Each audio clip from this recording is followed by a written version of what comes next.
So what do you say we go out this afternoon and see if we can't teach an old dog some new tricks? I've been one of these people who, when I find something that works, I generally stick with it, and that's what I use. Because the older I get, the more I find that simplicity is definitely simple. There's no other way to put that. So I recently was in Ollie's, which I'm a very sporadic stopper when it comes to Ollie's. If I'm passing by, I'll stop, see what they've got. And they had braided fishing line. Okay, get all the laughing out of the way now, because I've never used braided line. So they had this, and they had it in all kinds of thicknesses. They had everything from 8 pound, 10 pound, 20, 30, 50, whatever. So what I did was I grabbed 2 10 pounds and 2 20 pound. I've got 2 rods that I've set up in the back, ultralight rods, 500 size reels. One is a Mitchell Advocate 2, and the other is an older Abu Garcia Cardinal. And I got the 10 pound line on there because the 10 pound line, diameter wise, is still considerably smaller than a normal 4 pound line that I've been using in the trout magnet in the SOS. I've never used this stuff before in my life. I did have to learn a new knot to basically tie my leader to the braided line. So I'd tell you what the name of that is, but I can't remember. You know, it's one of those make a loop, put it through the hole, wrap it 8 times, pull it back through the hole, pull it. Anyway, I did that. So we're set up with a worm for in the wacky rig style, and we're set up with a, of course, Charlie Brewer crappie slider. It has been extremely cold and windy the last few days, and raining. Today it's actually partially sunny, and I'm thinking maybe that sun might get on that water, warm it up just enough that we might be able to catch a few fish and see how we like braid along the way. This could be funny. This could be boring. This could be the best video I've ever done. Who knows? I don't know. But anyway, this is what we got. Vicious, okay? It's Vicious 4 times the power braid. You know what I liked about it? I was reading the bottom here, and it's kind of weird. It has a Bible verse on the bottom. I thought that was kind of interesting. So in everything, do to others what you would have them do to you, for this sums up the law and the prophets. Matthew 7:12. Alrighty then. I found that that's pretty interesting. Vicious fishing line. Let's go try this stuff out. Quit talking. See you at the water. Can you see past my hand? Boop.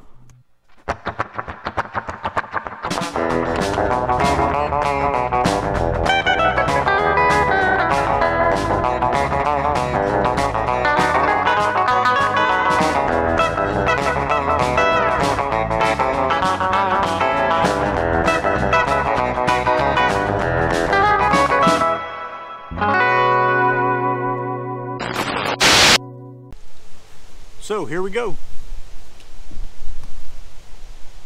We're going to go with this first guy right here, which is that Mitchell I was telling you about. Got some braided line on there, and we're going with the old purple worm. This is a 5'6" graphite series Bass Pro Shops rod. Figure we just go with something small and easy, and well, you know, if the line gets hooked into something big and it breaks, then I didn't pay a lot for it.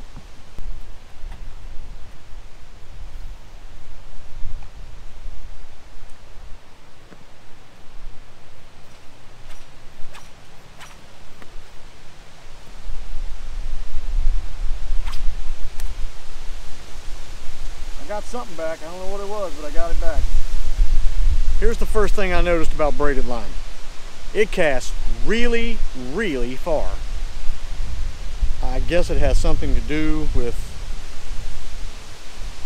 I assume there's some kind of coating on the line. I mean, all of this is a big guess to me. I have never used this stuff before. But it came off of that reel when I casted it just now. And it went really far. But, strangely enough, I got it back. That never happens. There.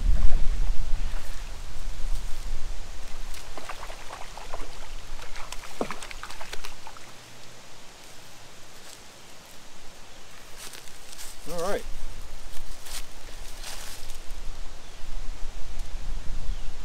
Come here. There we go. Now, what did I learn from that?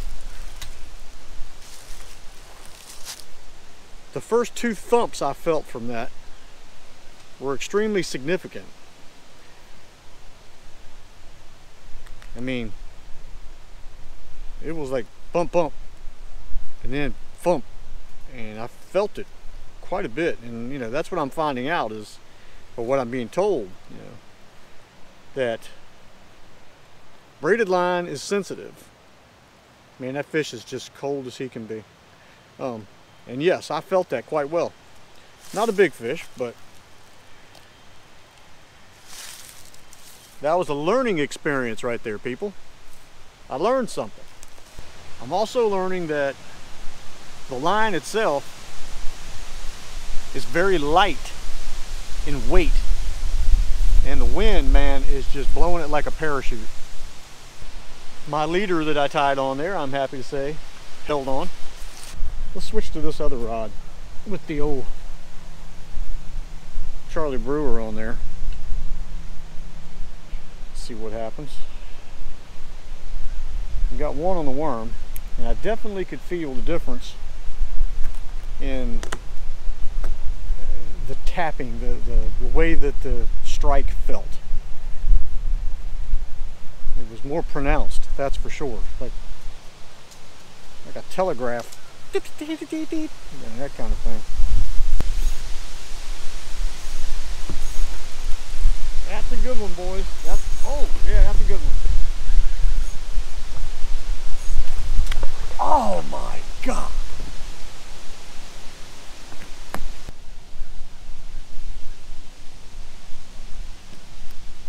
Well, we got another one. And that's a big one too. Let's see if I can actually get him on deck. Come here. Come here. Stop it.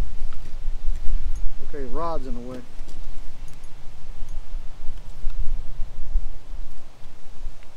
I'm just going to sit here and dance with you until you're done.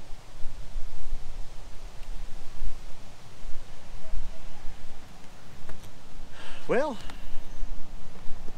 I felt him when he hit. That's for sure. Man, his mouth is all messed up.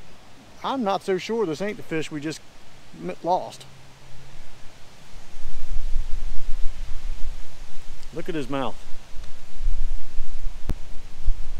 I'm almost, if I had to put money on it, I would say that was the fish we just lost. Because if you take a look at that mouth, that's the only way I could have lost that fish. Is him having holes in his mouth like that.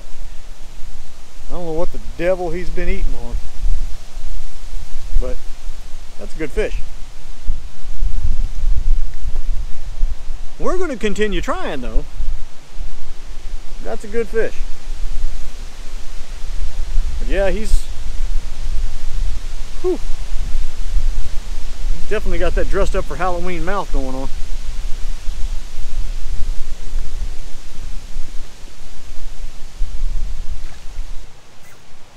Yes, sir. That's what I wanted. That fish hit, missed, and then hit again.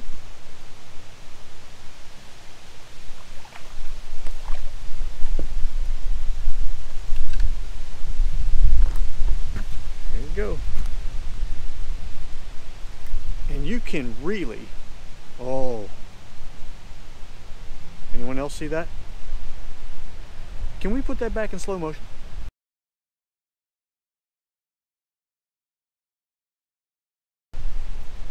That's a chunky little dude right there.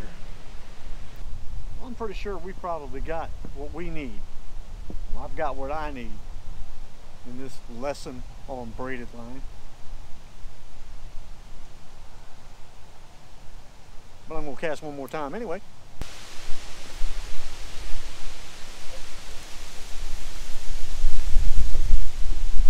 Got some.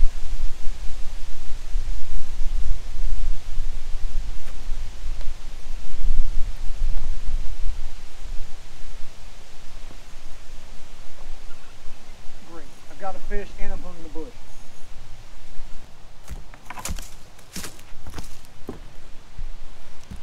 I got him. Come on. Here we go. Okay. Come on, big guy. Come on.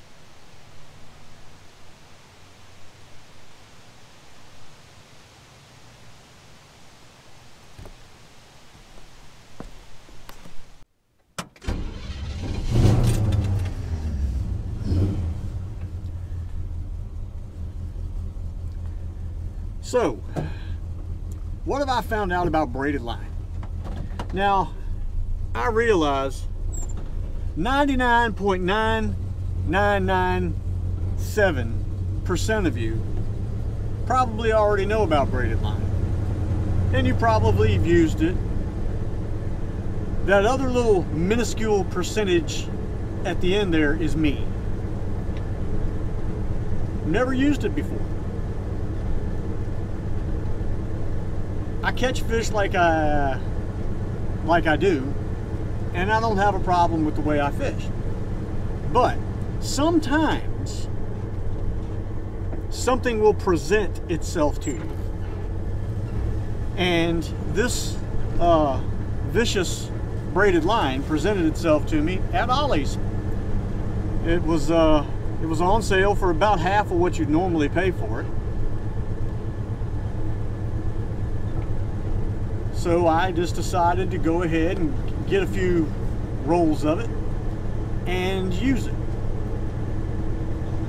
Here's what I have found just by using it just today and doing the fishing that I was doing, catching the fish that I was catching, which I didn't catch a lot of fish today, but honestly, I caught enough to know the difference between how braid acts and how, you know, your monofilaments and you know, the SOS and the stren and the trilene and you know, all that stuff acts.